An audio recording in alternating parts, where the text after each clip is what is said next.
All right, let's do a couple exploratory things first before we make any call to any rush to judgment.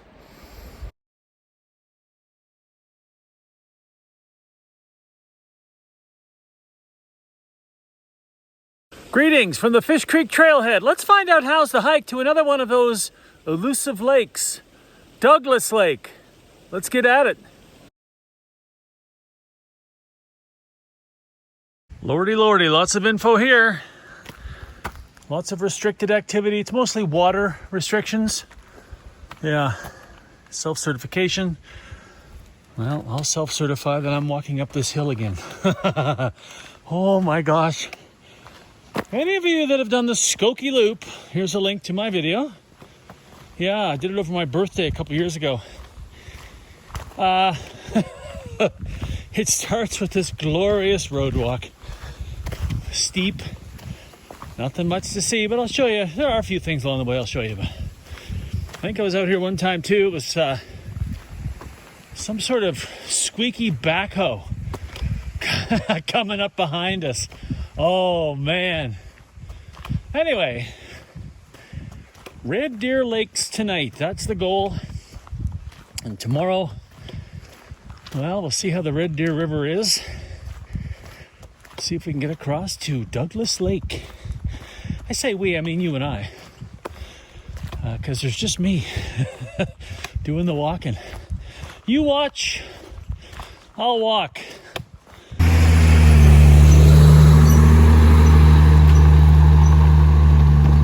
Ooh, slow down.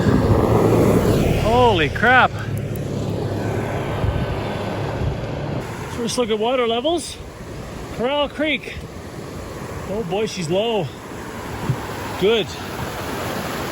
Good. That means hopefully the red deer is low. We'll talk about that in trip planning. Some fresh hay, corral for the horses. Looks like it's been used recently. Alongside Corral Creek. Oh, that's why.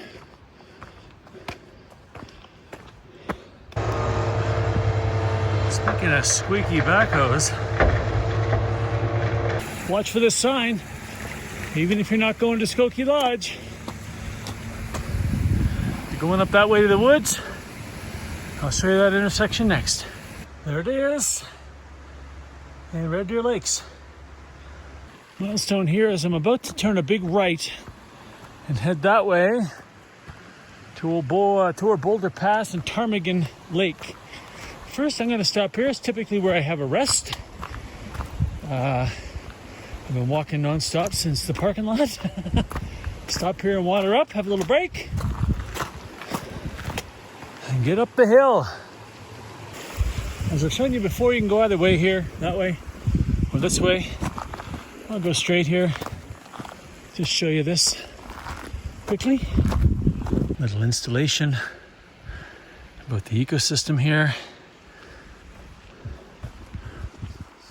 And halfway hut with an outhouse. I think the last time I came back this way, I came down through here. A little different way to go. This time, let's head this way. Had some distance back there for you on that previous sign, but obviously this is from back in the day, and you can tell how old it is because starting to kind of lose its backing. There was a time where they just gave up putting distances on because, as I've joked about in the past, so many were wrong. It's just kind of one of those things you laugh about now. Anyway, there we are, Hidden Lake. About 300-ish meters in that way. Pretty easy day if you're just coming into Hidden Lake. Typically a black bear sow when she has her cubs, kind of her area. Just be aware of that. Doesn't happen every year, obviously. But yeah, and still a hard one to get. This whole Skoki Loop is a tough one to book, with the exception of Red Deer Lakes, which is typically available. Don't know if you can make it out in the center of the frame, but honestly, we're literally that close to the pass. All right, here we go. Sometimes you wonder how they name passes, you know? I mean, why would this be called like Boulder Pass?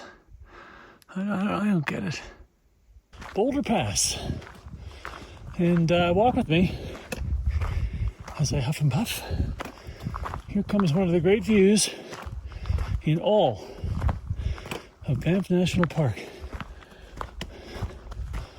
Right over this rise, Ptarmigan Lake. Oh man. Let's go look at this. Give you a little lay of the land here. Over there to the left, Packers Pass. Middle of the frame is Deception Pass. Down this way around to the right, Baker Lake will appear, and then through there to Red Deer Lakes and the Red Deer River, which is the goal today, and then onward.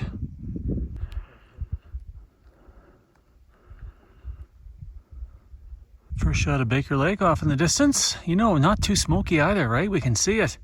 Behind me, a little more smoke. So it's interesting how it kind of rolls around, but it's given us that view and those fall colors here in early September. Oh, not yet. Not yet. Here's the intersection. Well, let's do this for you. Great view here now, Baker Lake, and the campsite's just down there toward the end of her. And a great view of the valley going from north to south. If you're going north like I am, you're going to Red Deer Lakes. You're also potentially doing the Skoki Loop. I mean, you would travel that trail no matter which direction you do the Skoki Loop. Go around to Merlin Meadows, to Skoki Lodge, and then pick your pass. If you're going right, you're doing the Sawback Trail. Well, or part of it anyway. Lots of ways to skin that cat, and I have yet to get Wildflower and Pulsatilla Pass on video or on my tracks. I've never hiked it. And that's, well, as I say this, this video will be up first. There should be a video coming soon of us actually getting down to Pulsatilla Pass. If there is, here it is. I'm going to flash up the card.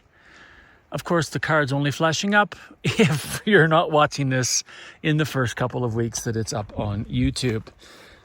If you are, just hang tight. And that video, if I get to do it, will be up soon.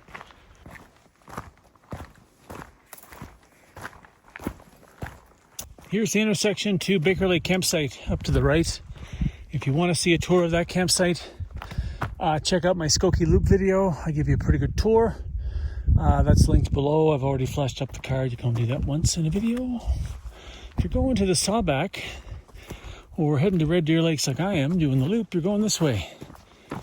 And there'll be another intersection just down the way that I'll show you. Speaking of Sawback, I just passed a couple of hikers that were at Hidden Lake last night, and they're heading to Wildflower tonight. Hopefully, for all of us, that holds off. Here's that intersection, a couple of different signs. First of all, you got this one going down that way, and that's the way I would suggest you go, right down there. But if you miss it, let's walk up here together. If you miss it, more signage up here. There it is, Red Deer Lakes, Cyclone Morden Cabin left, and Baker Creek and Pulsatilla Pass down that way. We're going this way. You can see why I might want to go around the other way on the way out and do Packers Pass and avoid climbing up out of here and then climbing up out of Baker Lake with really, not really a payoff given that I've seen it. Look back toward Pulsatilla Pass. Well, I mean, not really the pass, but down around the corner there, you get to Wildflower pretty quick from Baker. It's a gorgeous valley. As I said before, when I come down from on high into these meadows, I just kind of stop and look around just to see if I'm here with company or not. At the moment, from what I can see, not.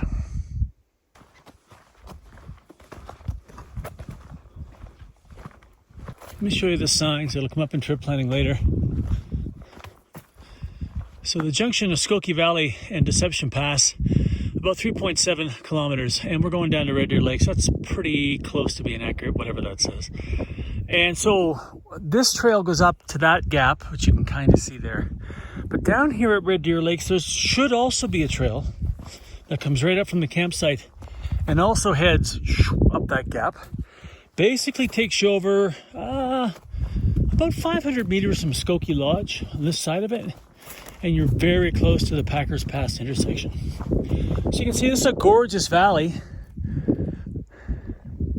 but it's my second time in it, and I really don't want to walk back that way and climb up into Baker Lake and climb up out of Baker Lake, as I mentioned a few minutes ago. If I can go that way and then get up and show you Packers Pass on the way out. That's, no matter what happens with the Red Deer River and Douglas Lake, that's the way I'd like to exit. Perfect. I heard voices off to my left as well, which is the trail I'm talking about. So let's just swing around here and have a look at this. Hiker bypass. No, I want to go that way. Yeah, there it is. Skoki Deception Pass Junction 3.3. So that's the way. Red Deer Lake's 1 kilometer. I think it's less than that, frankly. That's the way I'll want to exit. Perfect. Good looking trail too. All right, I'm almost positive it's way less than 1 kilometer to camp. Let's find out.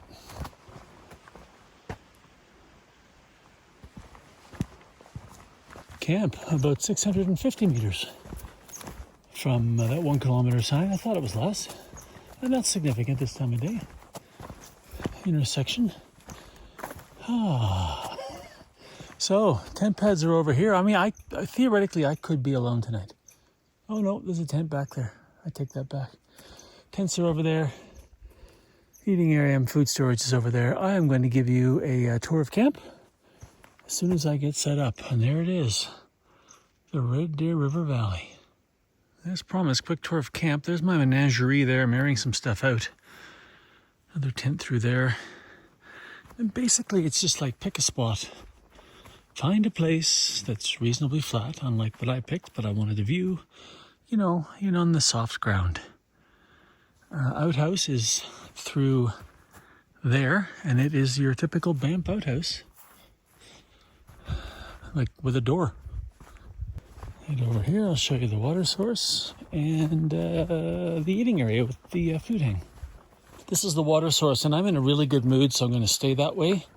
But I want to show you something. This is our water source. Look at this. You see that? That's rice. It's all over the place.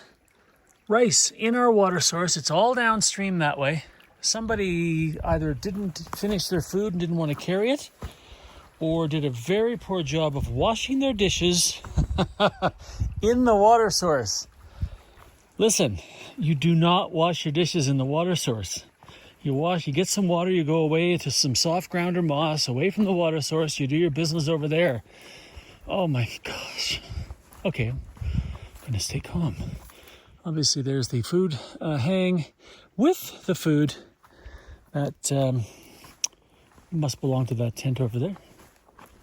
And then, see, look. There's where you wash your dishes. You wash your dishes and drain it right there. You do not wash your dishes in the water source. My God. Oh, anyway, this is your eating area. These are the typical kind of built-in place Banff picnic tables. We always wonder who designed these and what the ratio of their, say, shin to thigh is with regard to their knees, because these are sometimes super hard to sit at. As you can see, no fires here. All right, there's your tour of camp. Typical Banff camp with this type of picnic table, with an actual outhouse with a door, with the old style hang, which, by the way, if you're not using it, don't let them dangle like that, because a big old elk with his rack comes through here, gets caught up. Not a good way for the elk to go. So I'm going to actually reattach these right now and then head over and finish setting up, because it looks like some unsettled weather's in the area. I can't think of a better backdrop for trip planning than willows. Because I have every confidence we're going to see lots of those in this trip. Let's talk about trip planning. Keep my voice down, because there's folks over there, there's folks over there, and I don't want to disturb anybody, so I will try to keep it brief. Douglas Lake. Yeah, when I was out here on the Clearwater Red Deer Circuit, I walked by there's an old campsite there, and where I think you probably ford. You know, I made a mental note. It's one of those places rarely visited now. I'm not even sure the horse outfitters go out there anymore. I don't know. It's hard to say. Won't know until tomorrow. And hopefully we will know tomorrow, because the big caveat here is the Red Deer River. How fast is she? What's happening at Shingle Flats, which we'll know. I think to get here, from here to the crossing is about 7 kilometers, but we're going to have to ford at Shingle Flats. And if you remember the Clearwater Red Deer video, Shingle Flats is, when the Drummond Glacier Field is in full melt, you can't see the bottom. It's very fast. There's a lot of water coming down there.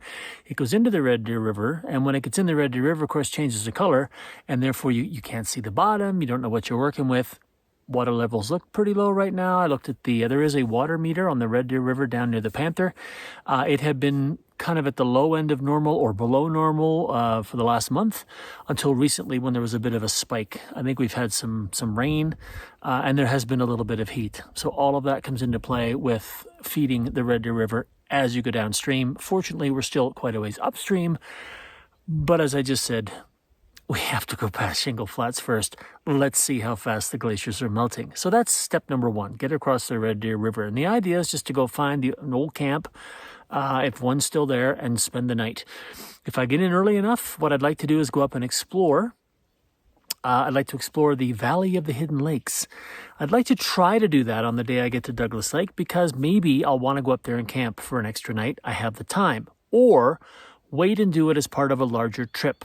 I'm going to flash something up here in a second. When Joey and Catherine and I were out doing the Six Passes route in July, we talked a lot, Joey and I, about going to Douglas Lake and maybe doing some sort of loop. You would come in from Norquay, you would go over North Fork Pass and make a hard left and head up to, let's call it Panther Lake, headwaters of the Panther River. And there is, it's called a pass, but man, when I look at the map, let me flash it up. When I look at the map, Halstead Pass looks like, well, it looks maybe worse than the coal that Scott and I just went over when we went from Burnt Timber on the Southwest Lake trip to Moline Lake. I mean, that looks pretty steep. There's an old club tread right up from 2013, I think, where a couple of guys did do it and said the view down the Valley of the Hidden Lakes toward Douglas Lake from the top is like spectacular. But then later in the write-up, they said, yeah, I'm glad we did it, but if looking back, we shouldn't have. It was that sketchy. So if I can get up there and do a little recon, that'd be great. If not, when you look at the maps, let me flash that up too. There's Douglas Lake. The Backroads Mapbooks Canada trails, they just stop. Like, what happens there? Obviously, these guys came down from Halstead Pass, and they stayed to the right as they were coming down. So tomorrow, if I have time, I'd like to go up the left and see where that trail takes me, because, if it looks good and I can get up there, maybe I'll spend an extra night. If not, back across the Red Deer to Shingle Flats, and then out over Packer Pass the next day. Speaking of Joey, speaking of etiquette, let's talk about hiker etiquette. I want to give a shout out right now to my friend Gavin. Gavin and I talked about going out here to Douglas Lake last year. Couldn't make it happen, couldn't put it together, schedules didn't jive, all that kind of stuff. This summer we had the same conversation, but Gavin was away a lot traveling, doing other things, and I actually emailed him and I said, listen, I've got a gap. I think I could do Douglas Lake. You and I talked about it. Do you mind? And he wrote back. He said, no, go do it. Now, I'm out here at a different gap, but it's the same idea. Like when you plan hikes with somebody and you're thinking of going and doing them without them, you got to talk to them. It's just good hiker etiquette, right? So I bring this back full circle to Joey, who I mentioned when we were discussing this trip, possibility of doing that Halstead Pass. Joey and I had planned to do the Southwest Lake Loop since we did the North Boundary Trail in 2019. I've explained that on that video, so I'm not going to explain it again, but Joey ended up this summer, and we had planned to do it this summer. Like when we were out on the Six Passes trip with Catherine, we were like, Southwest. So, but Joey ended up going back to the U.S. Unexpectedly, a little quicker than he thought. I think he did a big hike from Waterton through Glacier. Hey, take opportunities when they present themselves. I'm totally cool with that. I'll hook up with him again. But he did email me. He emailed me and he said, hey, listen, I'm back in the States unexpectedly. I think you should go and do Southwest this summer. I'll get it next year. That's hiker etiquette, right? So if you do plan trips with folks and you're thinking you might do it without them, get a hold of them. So thank you, Gavin. I hope you enjoy the video, and I hope we get you out here soon, maybe during larch season, which is coming. Not yet, but it's coming. And thank you, Joey, for the whole South-Est thing as well. So that's it. Douglas Lake, what will we see? I may talk later in the video, and if I do, there'll be a bookmark about why I'm doing these little trips now this year. And in fact, next week, Scott and I have a trip planned. I've kind of alluded to it earlier. Hopefully we'll get her done. But at the moment, while I'm making this video, we're talking about coming back in up the road, and then coming down to Baker Lake and making a right and going to Wildflower, Pulsatilla Pass, and down to Moose Meadows and out. That closes off a GPX gap for me, another part of the backcountry here that I haven't hit. So maybe later in this video, or certainly in the next video, I'm going to talk about why this year I'm trying to get those things done as much as I possibly can, and not waiting. So that's coming up. Anyway, also coming up for me, supper. Parks Canada crew going in, horse team. Really? Wow. I just told them I appreciated the work they do, and that I don't have to hop over someone's deadfall, so that's just great. Off to Cyclone they go. Well, that's a wrap on day one. About 18.76 kilometers to get here. Some good climbing on the highway up to the actual old trailhead at Lake Louise ski hill. But good to be here. Good to have a meal in me now, and good to be looking down there. The Red Deer River Valley. Oh my gosh, another elusive lake. Will this be the year? I've already got one elusive lake. Will I get number 2? Remember I said we were going up to Athabasca Pass, I said, Simon says, it depends on Simon. Well, it depends on the Red Deer River. I am optimistic. I'm optimistic, but I am alone. And, you have to, finding your place to cross is tough when you can't see the bottom. So you and I will figure this out tomorrow. And, head down through Shingle Flats. I'll have a pretty good idea then, I think, when I see the runoff coming from the Drummond Glacier fields. See how much there is, how fast it is, what it's adding to the Red Deer. Should give a pretty good indication of what's just a little further down the way. So, all right, I know I'm like, am I going to get there? Well, you already know. See, nobody ever tells me. I don't know. 5 seconds for you, 8 hours for me. See you in the morning. Good morning, day 2. Look at that. There's where we're heading, down the Red Deer River. It's going to be a great day. Checked the weather this morning from Garmin. Came in looking sparkling for the next few days. Although a little nippy in the morning.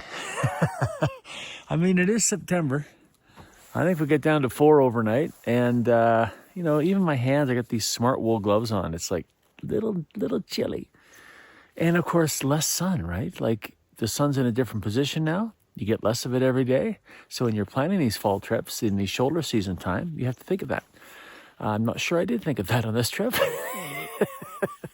But this trip's very straightforward. So straightforward, straight down the Red Deer River to Shingle Flats this morning. We'll see what the Drummond glaciers are doing, as I mentioned just a few seconds ago for you in the video.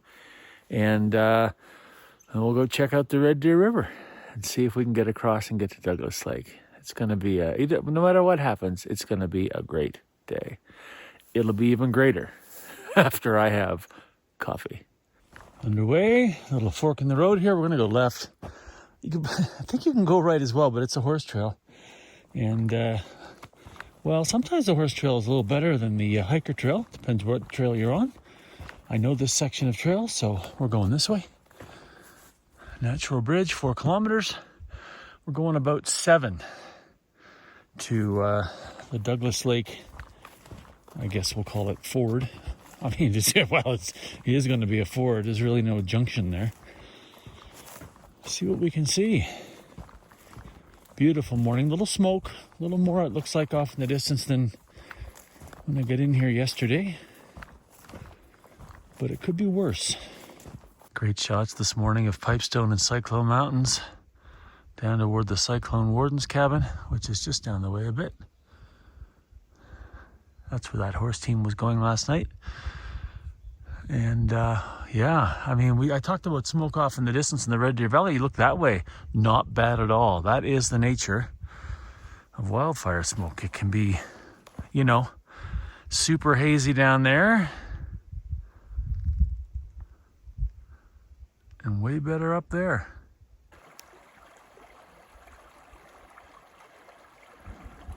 Here's that intersection I've showed you a couple of times on the Skoki Loop and also on the Clearwater Red Deer Circuit videos. Just come around here and show you as well. So Pipestone Junction's where I went Clearwater Red Deer Circuit. Pretty cool. You're going to continue down that way as well to get back to the Skoki. Going around in that gap right there.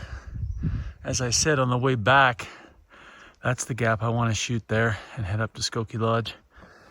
And then we can try to hit Packers Pass on the way out. Bells. Horse team at Cyclone. Cyclone cabin. Go over this way. Hope we don't interfere with the calling of the horses. Some feed out there. Going this way. Horse team must have gone out on the other two horses and left these guys behind. Got the bells on, looking at me. Good morning.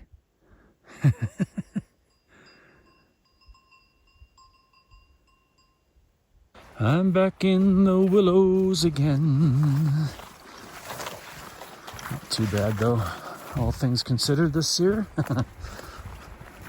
Oh, Shingle Flats. Oh, if you don't know why I love this place so much, you probably haven't seen the Clearwater Red Deer Circuit video. So let's get over to Drummond Creek. Dortmund, where am I? I'm in Germany. Let's go over to Drummond Creek. See the water level there for the fort, and then I'll show you around this glorious place, which I think one of my favorite places I've ever camped. Oh my gosh, there's no flow here at all. Like, this is nothing. Oh, yay! This is nothing. Let me flash up a picture of what it was like when I did the Clearwater Red Deer Circuit 2 years ago. Here you go. Yeah, look at that. Milky and like crazy. And there it is again today. Oh, this bodes well. This bodes very well. All right. Now, why do I love Shingle Flats? Got a little break here. I think I'm, 5 kilometers in. Look at this. Look at the views. Drummond Glacier Field, kind of up. You can see it there to the left. The glacier on your right is not the Drummond Glacier, but you can kind of see the tip of the iceberg, if you pardon the pun, right now in the center of the frame, and it goes way up behind here. And it's a big glacier, at least it is on a map. Hard to say what's left of her, but look at the view from here. I camped right over there on that little rise when I was here. And I mean, this is your view. You're out here in the wide open, great views all around. When it's not smoky, you can even see some peaks down that way. Yeah, this is it. Shingle Flats, highly recommended area. Just come out here and camp. And wow, better views I think today than most of the time I was here last time. Didn't forward camp, didn't rock hop. It really was just a splash, one step splash right up there, like right, and then across here. Really wasn't even ankle deep, although not ankle deep. My toes are wet. It's been less than 20 days with brand new Salomon boots from Salomon directly. And they started leaking around day 8. I didn't really document it on video till day 10. So 10 days on the trail, they started leaking in the toe box. Just, yeah. I'm shaking my head in the background, by the way. Yeah, just like that.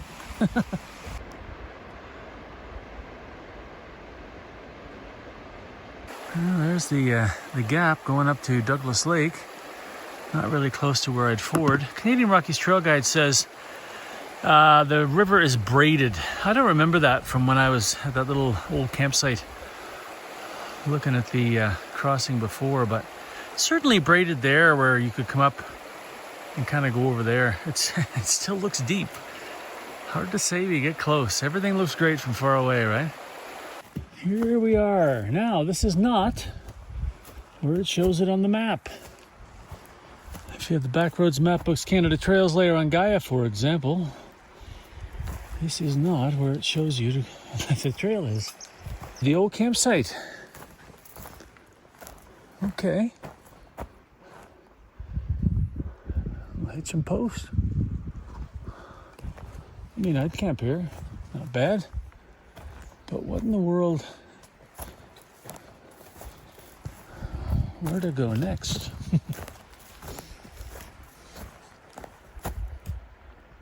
Looks like somebody camped there on purpose too. Look at that.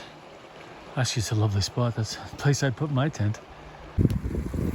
Okay, I'm sorry, I'm so confusing today. I just looked at the Canadian Rockies Trail Guide and it says from where they say to ford to the Cyclone Cabin is about 6.4 kilometers, and that's where I'm standing, basically, in this area. So this must be the place they want you to ford, somewhere along here, and then you're just going to skirt around so you don't have to ford the river again, and hopefully pick up a trail. I mean, seriously, I don't know, yeah. All right, back out to where this guy camped. Somebody did this with the rocks. So, I mean, yeah, somebody did that. I mean, it doesn't look that bad here, frankly. I'm not right there, obviously. But there's lots of braids here. So if I can get down here, just get across that beach. But then I'm gonna have to go up and around because it does a big old horseshoe here. All right, figure this out. And then we'll, I think this will definitely be the Ford camp. But this looks pretty doable. Really, this is nothing right here. All right, well, let's do some of her full boots. Here comes the Ford camp. Oh, we're gonna get wet. Yeah, looking too bad. Wow, what are we looking at here? Moving. Not too bad.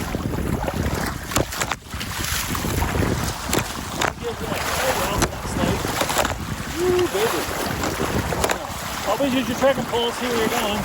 No big deal here. Now, how do I get to that? I gotta get to that side still. I'm crossing here at this horseshoe.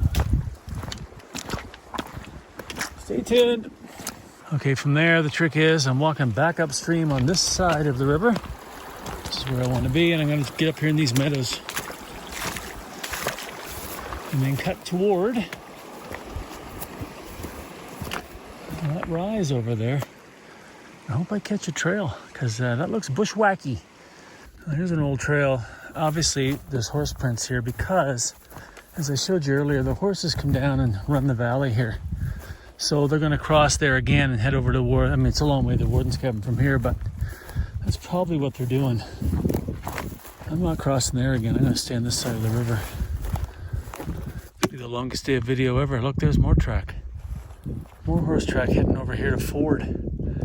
Yeah.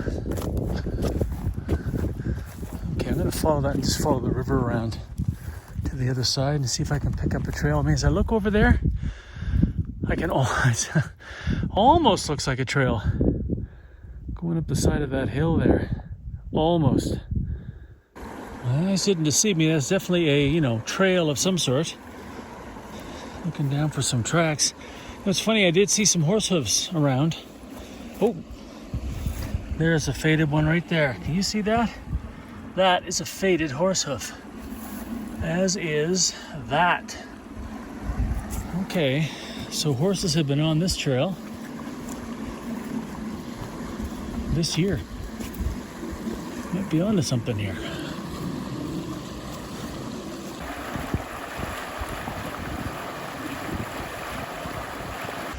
As you can see, that trail completely faded out. I'm 100 meters or so from where the map actually shows the trail. So I'm going to try to go to that and just see if I see anything. Otherwise, I'm going to go back and see if I missed a cut to the right. Otherwise, she's not looking good. There's no trail, I mean, literally. What you're hoping, kind of like Castlegar Meadows, what you're hoping is once you get on track to the lake and get closer, you see a trail, and then you can follow that a little more clearly on the way back. I'm almost to where it says I should be on that trail. I'm going to tell you that I don't know where you cross the river. It's gorgy down behind me. Okay, that's something. I'm cliffed out to my left, so what the heck? I mean, yeah, I'm cliffed out there.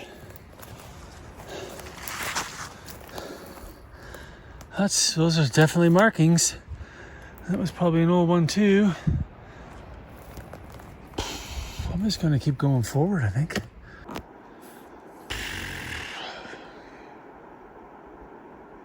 All right, yeah. There's no trail. I mean, there could be a trail. I'm just not on it. I had one for a while, and then of course, like a lot of horse trails, they just disappear into the moss. No game trails to speak of either. Whoa! I'll just stop there so I don't jiggle on you. Water course is just over here. I'm going to walk down to the water and see if I see anything. I mean, it would make sense to follow the water up. And then that marker I showed you a few seconds ago in the video, which is, quite a while ago now on my day. Like, that was a marker. It had two. It had one going this direction and one coming from what's now my left, opposite of the water course. So it almost looked like a trail intersection, right? But what did it mean? Because there were no other reassurance markers anywhere nearby that would make sense, that I could go, oh, okay, that makes sense now. I see where I'm going. Nothing. So now I'm to the water course and I'm off even where Backroads Mapbooks Canada puts the trail. They put it away from the water course at this point. I'm going to go down here and look at the water, and then I'm going to go way up the hill over here to see if I can intersect something else. Because really you could have swung right back there from the river and come up around the rise. Maybe that's where the trail is. I don't know. But it's getting late, so I'm going to have to make a decision here pretty quickly. Frig. All right. Let's do a couple exploratory things first before we make any rush to judgment. Still no trail. I'm doing the old straight line stew here for the most part. Trying to stay, in clearings. Didn't expect it to be easy. Honestly, it didn't, but I didn't expect it to be like this either. Must have missed something. Cliffed out back there. I'm going to go up here and see if I can find anything at the very top. Take a break. Obviously, it's going to be a steep climb up there. And if I can't really find anything, or if the trail doesn't look clear ahead, I can do some walking. Might have to make a tough decision. Oh, 200 meters. Let me flash this up from Gaia to some intersection. Now, again, Backroads Mapbooks Canada trails in Banff has not typically been the most reliable for me. You can see that here. I'm going to climb back up, though, and follow it along for another few hundred meters. And if I can find a trail, then we're all set. If I can't find a trail, I'm probably going to turn around, I think. I'll explain why after at some point, but I have an injury and it hurts. But given what I'm going through now, it's like, you push through pain, right? No big deal. No big deal. But it's like, this is not good for it. Anyway, so yeah, I'm going to head back up the hill a bit and see if I can go 200 or 300 more meters to where there's supposed to be two branches of the trail. One goes left, one goes right around the lake. If we run into that, we're in business. And it probably will show the way out, as I said earlier. Sometimes when you start backwards, you're like, oh, why didn't I see that before? Fingers crossed for that. Well, I'll be darned. Remember what I said. You find a trail. Oh. And where are you going, though? Where are you going? You going this way for?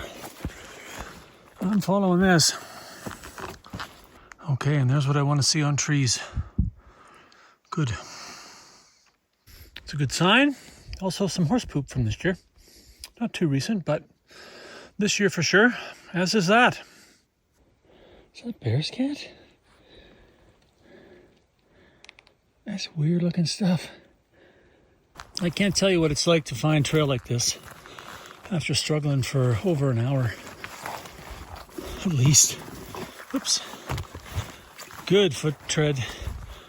Lots of flagging in the trees. I mean, when you have foot tread like this, you don't necessarily need the flagging in the trees everywhere, but oh, it's a good feeling. Confirmed, definitely berry scat. Looking back, looking forward, I'll admit, thought maybe the camping was at the first part of the lake. When you get there, see nothing so far. And oddly, the Canadian Rocky Trail Guide says 3 kilometers from the ford to the lake. I guess they mean to the lake, not to the camping.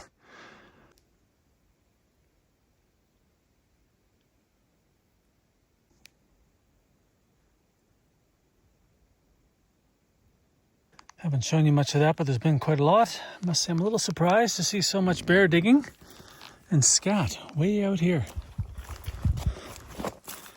You know, on this side of the Red Deer.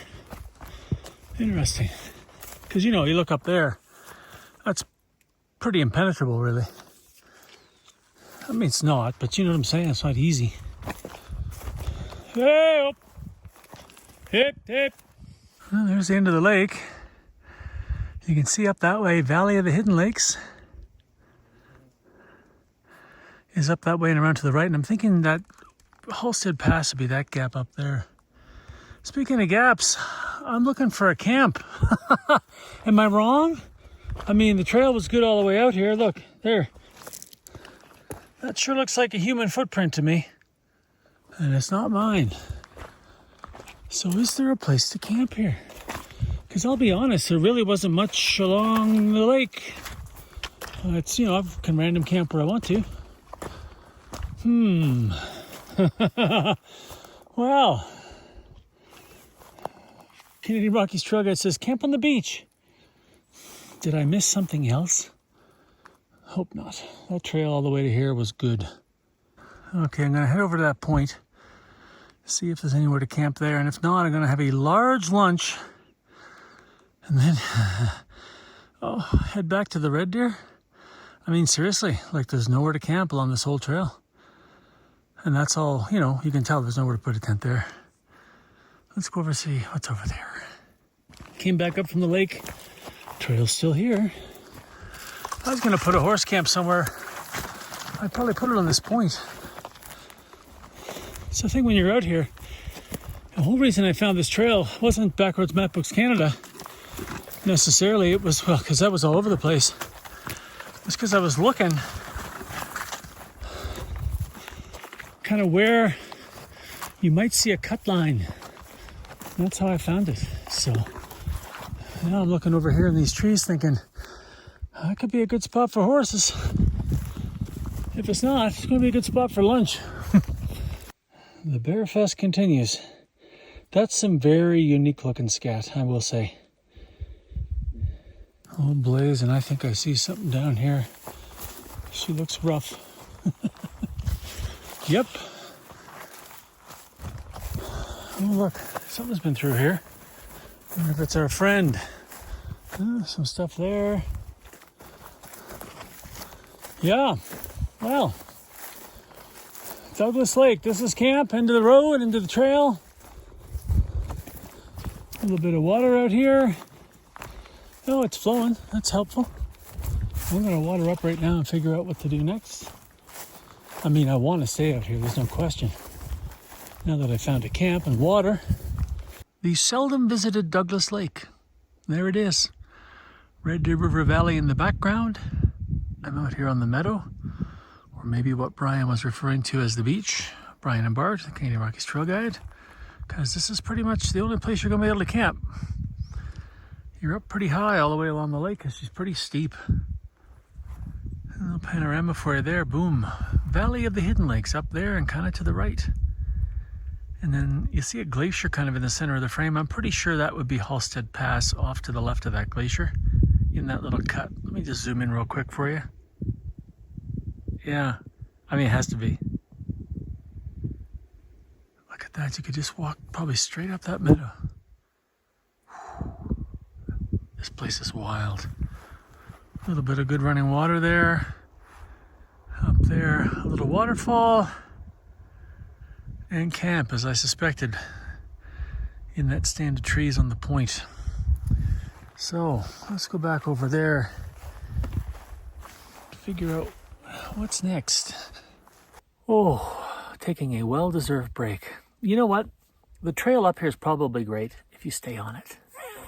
I don't know where I missed it, but the 13.5 kilometers or whatever it was, 13.67 feels like 25. Like my body is that tired at the moment, which is partly because of my injury. So very quickly, peroneus brevis tendon flares up every now and then. I had a choice at one point in my life between running and golf. I chose golf because when I would lean over, you'd kind of turn and you'd put all you kind of roll your foot that way, your left foot, and the pain was excruciating.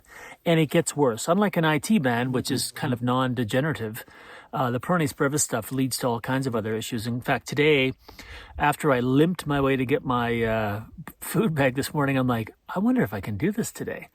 And there was nothing stopping me from getting to Douglas Lake. But I mean, I was like, I wonder if I can do this today. And then eventually it kind of warms up, but then the pain shifts to the bottom of your foot, which is hurting me right now, kind of like under my foot. And then a couple days ago too, when this all started, my Achilles tendon where it touches your heel was even just to do that gently, it hurt. I didn't do anything. I didn't tweak it. I've had a great summer of fast moving and I felt strong. I've had no injuries. This came out of nowhere on a day I wasn't hiking. I have no clue. Anyway, point is, all these things kind of loop together. So I get in here and it's hurting and I'm thinking, well, I probably shouldn't go up to Valley of the Hidden Lakes to explore on this trip because I'm in pain. And if it gets worse, that's a problem. If I stay along the Red Deer, generally speaking, I can get out. It could take a long time, but I can get back to my car without having to do anything. So that was kind of my thinking. And then coming up this trail today, once I got on the trail, the amount of bear scat and diggings, I mean, it reminded me a bit of Divide Pass that year where I had that bear charge me 3 times. Not the scat necessarily, but the diggings. This whole trail's dug up. And once I got on the trail, no smart animal would go where I went originally. I don't know where I made that mistake, but we'll try to get a good GPX track on the way out. Yeah, so I'm sitting here alone. It's September. The bears are entering or in hyperphagia, which, really just means they're super focused on eating 20 to 30% of their body weight this time of year. They're not looking at me as a food source. That's not where I'm going with this, but they tend to be a little more persistent. So, say the bear smelled some food in camp, I might have a harder time shushing it away or something like that. So, you just think about that when you're hiking solo in September in grizzly country. Extra precautions. I'm going to do a separate video on that. So that's why I'm sitting here thinking, okay, I've made it to Douglas Lake. That's all I wanted to do. Do I camp here tonight? It's gorgeous, obviously. Or do I go back to the Red Deer, cross over, probably camp right there at the ford in that place we discovered together today.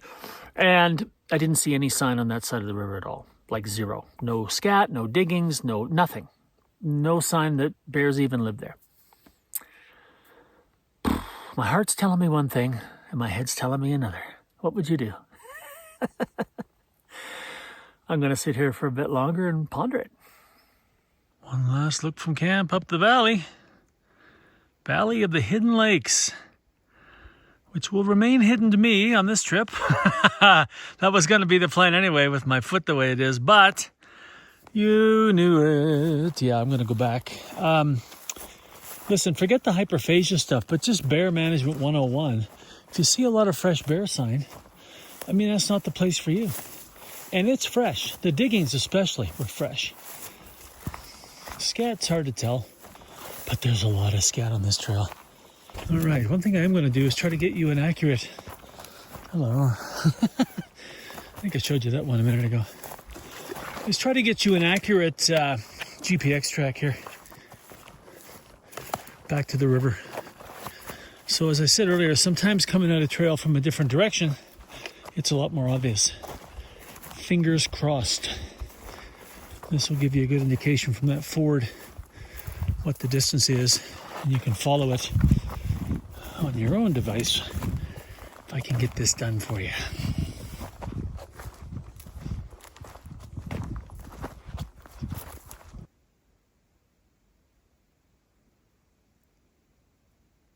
This is the point at which I walked out of there doing the walk of shame. Oh, and found this. Now, where does this go? And how did I miss it in the first place?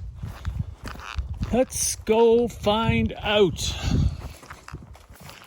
I'm not sure what the trail's going to do over the next half a kilometer or so, but as I look at it now, with my track on the way in, I'm heading straight toward where I made a pretty sharp left turn. Remember I said earlier I'd go back? Like, that's what I was thinking. Like, I had a bit of a choice there, I think, if I'm thinking of the right spot. So let's see what happens. But look at this, look. Oh my gosh. Sorry for the jiggly there. Look at that. It's trail. Already coming out to the meadows. Oh, look, flagging.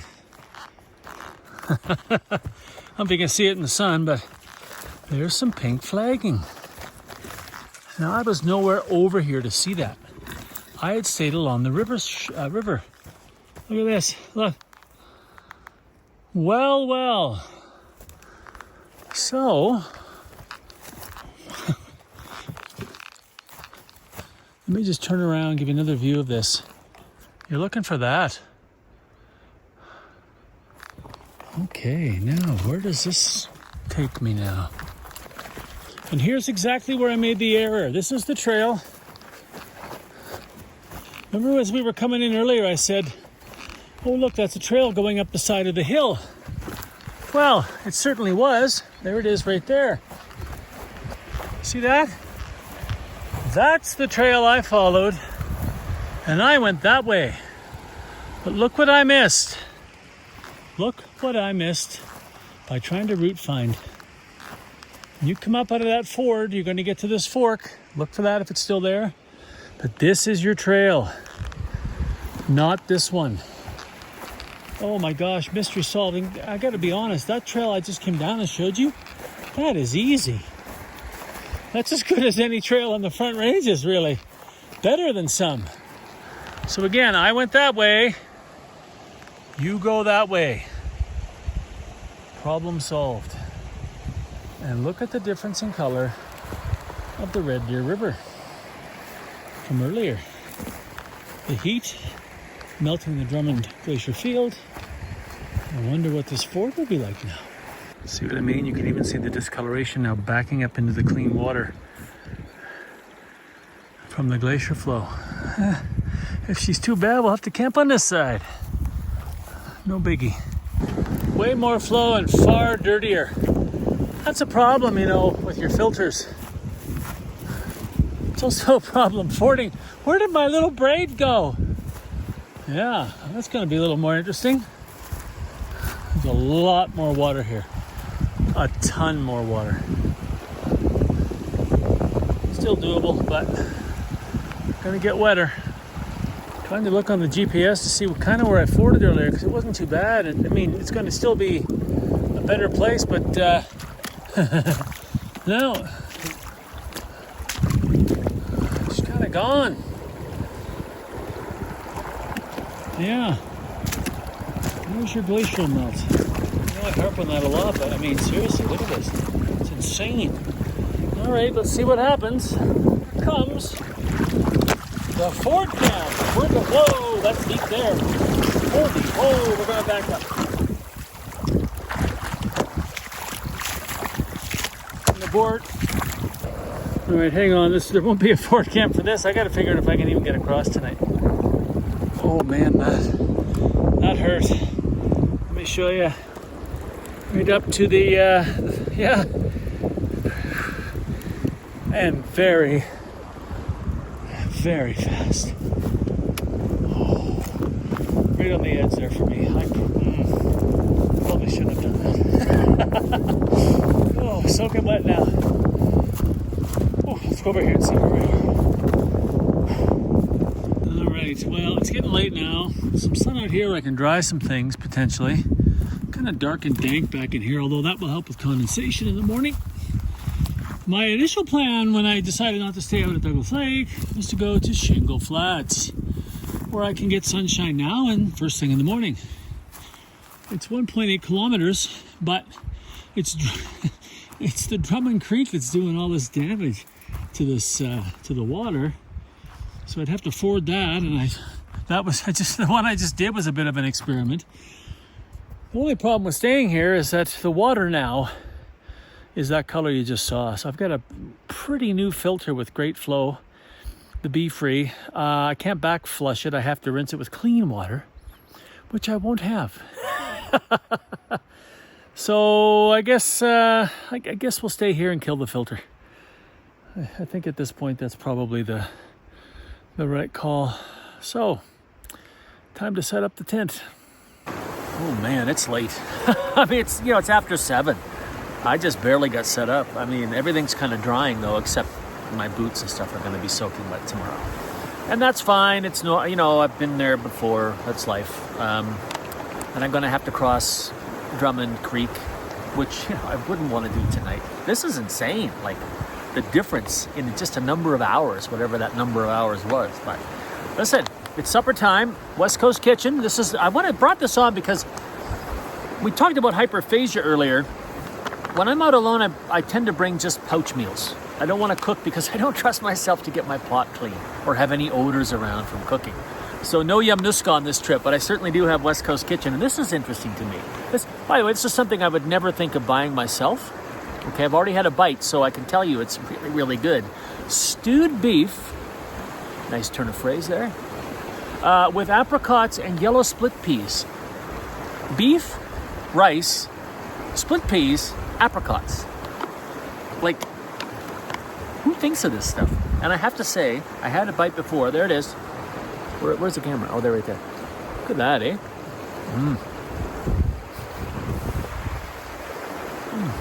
That's so good.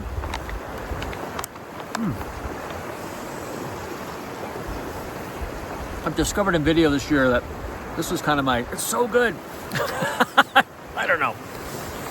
Oh, it is so good. And look at this. Let me just scooch you around a bit, just a little bit more. I can now see across the river. You won't see this on video, exactly where I should have gone into the woods, because I can see where I came out. Oh, no regrets though. No regrets. It was a phenomenal day, and I got to see Douglas Lake and that gorgeous valley up to the valley of the Hidden Lakes. And tomorrow I'm going to see more of the Red Deer River Valley as we head up to Shingle Flats and beyond. And I'm not sure what beyond is, because from here to the car is about 25 kilometers. And I'm heading back into the zone where you need, I've paid for extra nights I'm not going to use now.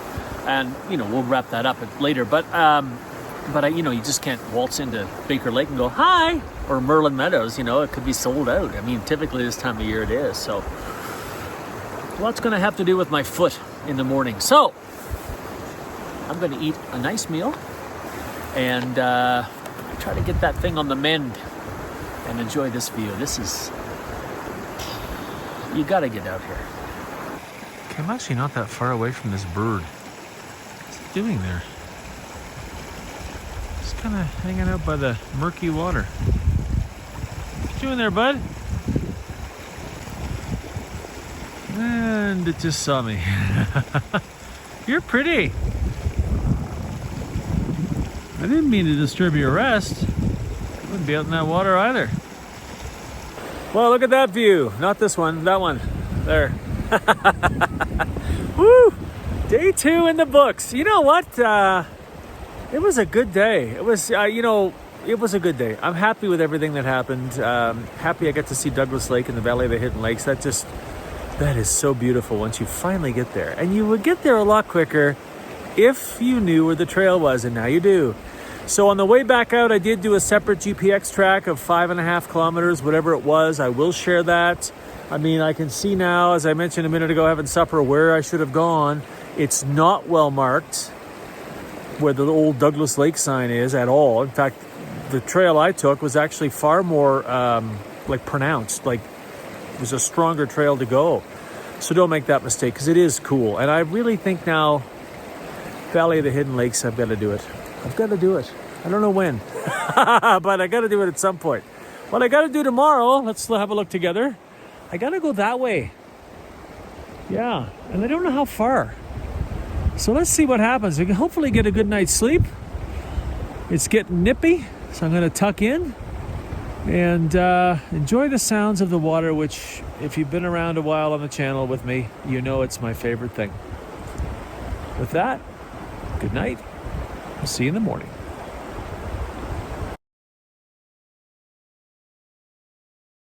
Oh, good morning. Oh, nippy. Yeah, there's ice on the outside of the tent. 'Tis the season. Actually, I shouldn't say that. I had that happen in the middle of summer. I am exposed. Didn't end up in the trees last night because, well, this video about bears. In the campsite, there is a giant patch, and I mean big, the size of a number of cars put together. A giant patch of berries, and I mean, the berries are overflowing from the branches. And I thought, well, maybe I won't camp by the berries. But you know what's funny is in the night, I woke up at 1 o'clock. Another just not a good night's sleep. The last 2 nights have been awful, which is rare for me. I usually sleep pretty well in the woods. Anyway, I wake up and I have to go pee, and then a little while later, I smell this, and it smells like poop. It smells like poop. I don't know how else to describe it. Not horse poop, but like poop, like sewer poop. Good morning. What a lovely conversation. Hi, kids. No, but it did. It smelled like a bathroom. And I'm like, what's that? And then it wasn't me. And then a little later, I don't know how long, you're kind of drifting in and out, I smelled it again for a longer period of time. So I don't know if an animal was in the area and decided to relieve itself, or whether there was a little sulfur coming down the Red Deer River. I don't know. But I hadn't smelled anything all evening, like sulfur-wise, let's say. So that was weird. So time to brave the cold, get some coffee, and I guess have a look around.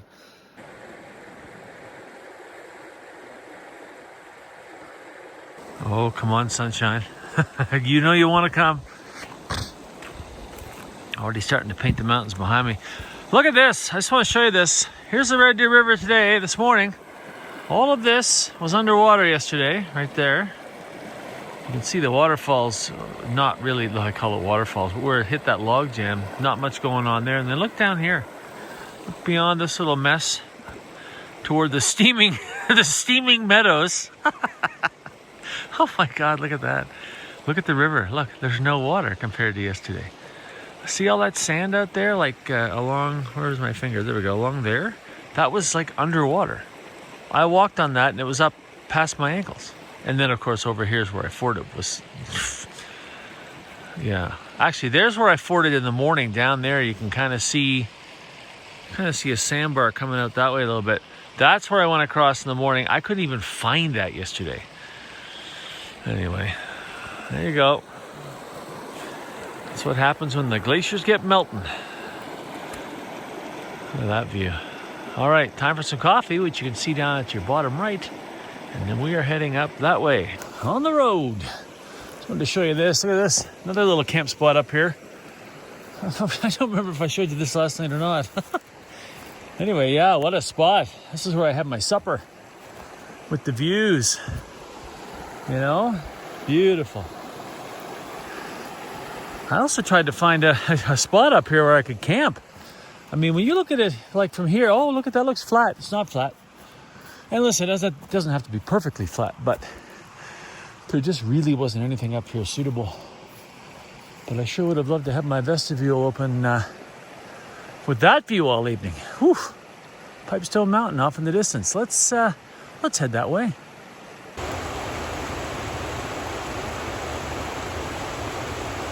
First milestone back to Shingle Flats. You can see the water down there pretty low and pretty clear. It's because those glaciers up there, those are your culprits right there. That's what turned the Red Deer River into a opaque flood zone yesterday.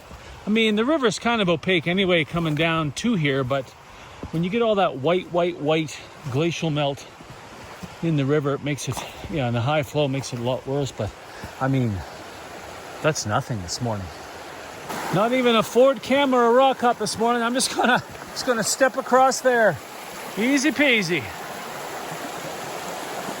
I don't believe this was here on the way out.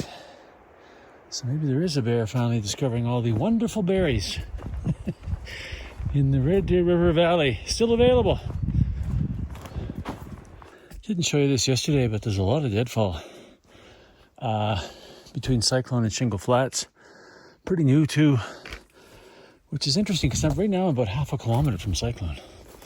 And there's a lot of horse prints out here from previous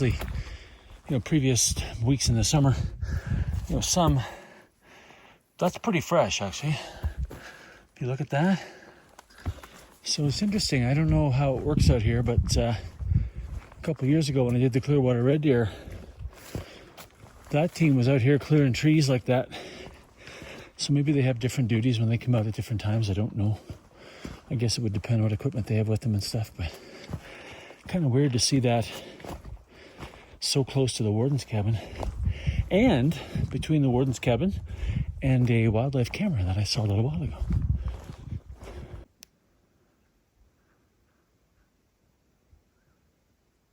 There's the route through that gap and around this to the Skoki Lodge area, and then let's try Packers Pass today, shall we? I think the whole gang's here this morning. I can hear the bells, hear more than two. Back to Cyclone. Not far from the campsite now. We're going to take a break. Oh yeah, the whole gang's here. Morning, gang. How are you? Oh, good. Me too.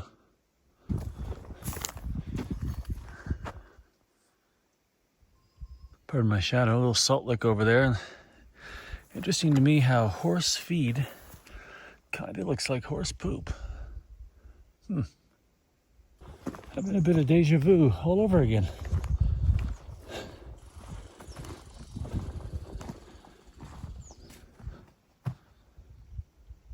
Back at a very quiet Red Deer Lakes. There's nobody here. Everybody's gone for the day. So I'm going to go over here in the sunshine and water up and clean that filter from last night. I did find a little bit of cleaner water, but she's still getting a bit slow. I'll fix that right now. Okay. This is where we want to go. Skoki Valley. It still says 3-3. That's the third sign in a row that says 3-3.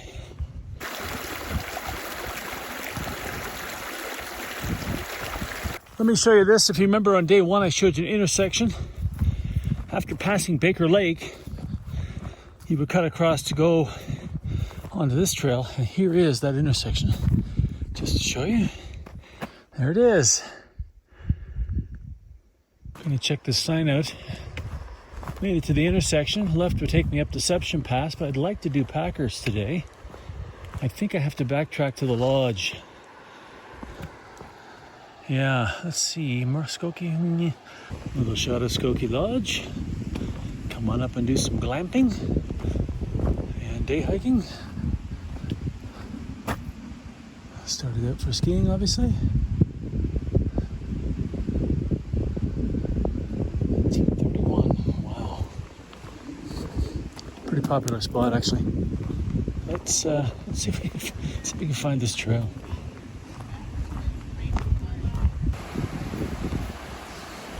Okay, there's a sign here for Merlin Lake, which is on this trail. But we'll go down a bit, then we have to turn left to intersect the Packers Pass trail, rather. Oh. Let's go see if there's a sign for that. A fork in the trail. I just got it. Oh my God. Merlin Lake that way. I am hungry. Oh, look, a big sign. That's from Skoki. Thank you, folks. Trails here, and it's weird. There's a flag over there. Wonder if that's for skiing.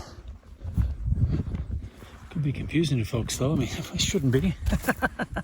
That's a pretty good looking foot trail. But, yeah, ignore that. Drop down to the water source. I'm going to stop at here shortly where we cross it. You can start to see, watch this, boom. boom! The larches are getting that tinge to them. Now that's an outlier right there. Some of the smaller ones typically go first. Then you look over there, you can see it's mostly larch right there. And some of them are just starting to show a change in the color. This place is so popular during larch season to get out here and see them. I'm from the Maritimes, from New Brunswick, and of course we have quite a myriad of colors in the fall, but nothing with exactly the same color as the larch. Close, but yeah, just a tinge.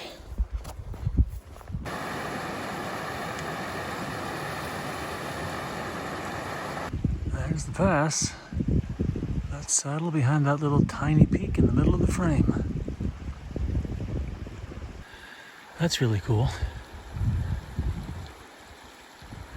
All right, somebody's put a cairn up there.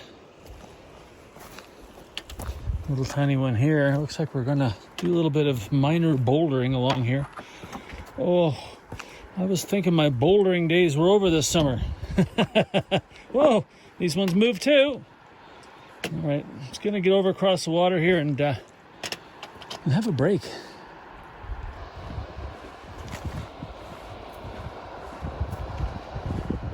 You get here, you're thinking, where the heck's the trail?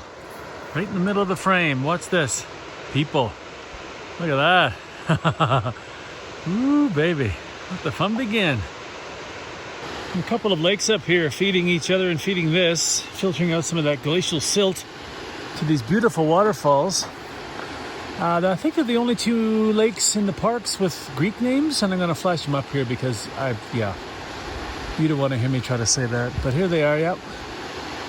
Hopefully, I think we're going to get a shot of those as we start to climb up toward the pass. Look at this place. Yeah, that's the trail. I'll admit I wasn't expecting that. Should have done some research, but doing Packers kind of hit me when I came out here, so I'm like, oh, all right. Good Lord in heaven.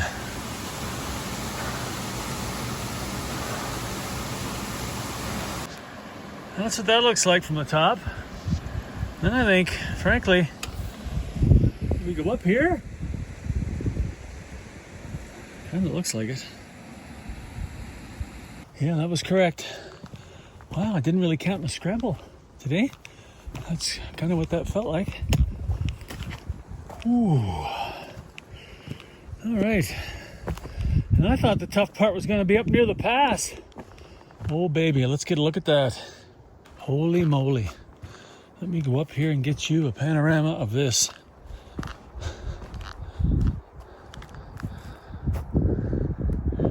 Look at this. Hello. I love this trail. I love Packers Pass. Wow.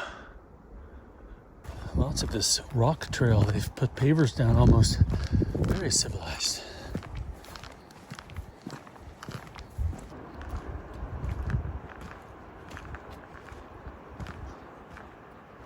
Okay, I've come down, going here, a little cairn, gonna cut up through here.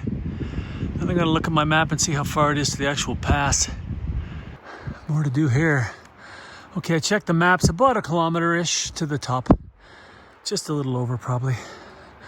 It's gonna be a slow kilometer. Wow, non-stop views today. I wasn't expecting this to be like this. And that's just a great feeling. It's like, oh, look at this. Wow. Last push, and a note to self. It's a lot harder to do this after you're 15K into the day and it's the heat of the day. Let me make a note of that right now. We're almost there, and then it's basically all downhill to the trailhead. Not sure what I'm going to see from the top, so a little look back. Already starting to lose that side. Wow. Well, let's hope, unlike Deception Pass, there's no deception right there. I think that's pretty much it. Yes! Oh yes, Packers Pass. In the books! Great view of Ptarmigan Lake. Gonna swing down here to the right and get to Boulder Pass and have another break. You can see off there a good view of Redoubt Mountain and Redoubt Lake. Redoubt Lake you don't get to see typically from this angle. That's awesome. Beautiful.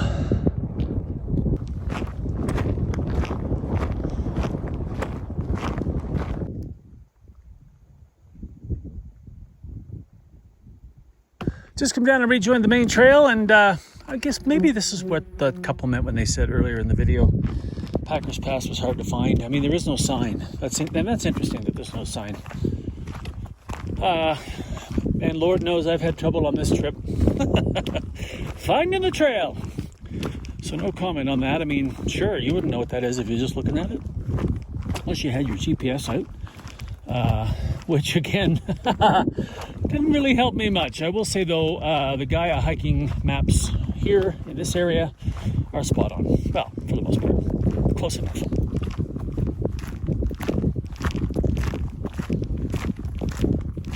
Gorgeous day looking back this way. Ptarmigan Lake down toward Baker Lake. Gorgeous. When I spin around this way, it's still a gorgeous day, but a little more smoke off in the distance here. Funny that, isn't it? Nice little break there. Gonna find some water down here. Could have gone to the lake, but I'm lazy. It's back there. Corral Creek down here, no problem. And about 8.3 kilometers to the trailhead, which will put me in at about, I think 25 and a half for today, all said and done, somewhere in that range. But it's basically all downhill from here. Back to the junction with Hidden Lakes. Up that way, as I said on the way in case you missed it. Here's the old sign that's peeling from the back. Seen a few of those out here, actually. Some of them, you can't even read what's on them anymore out in the remote areas. I don't know what year this is from, because they don't. In the newer signs, they kind of put a number down here. You can figure out what year they were installed, or printed at least. Halfway house. And next stop for me will be the watering hole. Just exiting into the ski area now, and I'm going to say that bear needs a little more fiber. On the road again. Just can't wait to go down the road again. Home stretch. There's no fear of that. It's about my pace coming up the hill. Look at this thing. Wow, wonder where he wants me to go.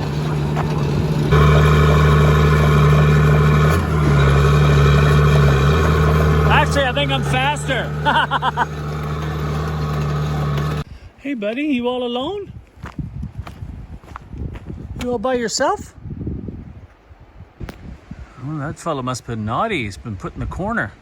It's a whole group of them, whole gang of horses. I don't think they're Parks Canada horses. I don't think, because the vehicles back there at the old cabin there were all from BC, so they just could be outfitters, I guess. I don't know. How's it going, guys? No interest at all. One more little bit of dust. There's the trailhead. Let's go wrap it up. Let me flash up a picture. So the horse team that's out at Cyclone, they left their truck here. Right by my van, basically. Speaking of my van, so before we get into how's the hike, sitting here getting ready to do this, I'm in the parking lot, so I'm, exposed to the world, but this truck drives by, and then the truck stops, puts it in park, comes up and starts taking a picture of the van, and I'm like, I wonder what's going on. I wonder if he thinks I'm here, like filming the park truck or something. Anyway, Jim from Sundre, Alberta. Jim watches the show. He mentioned his wife watching the show as well.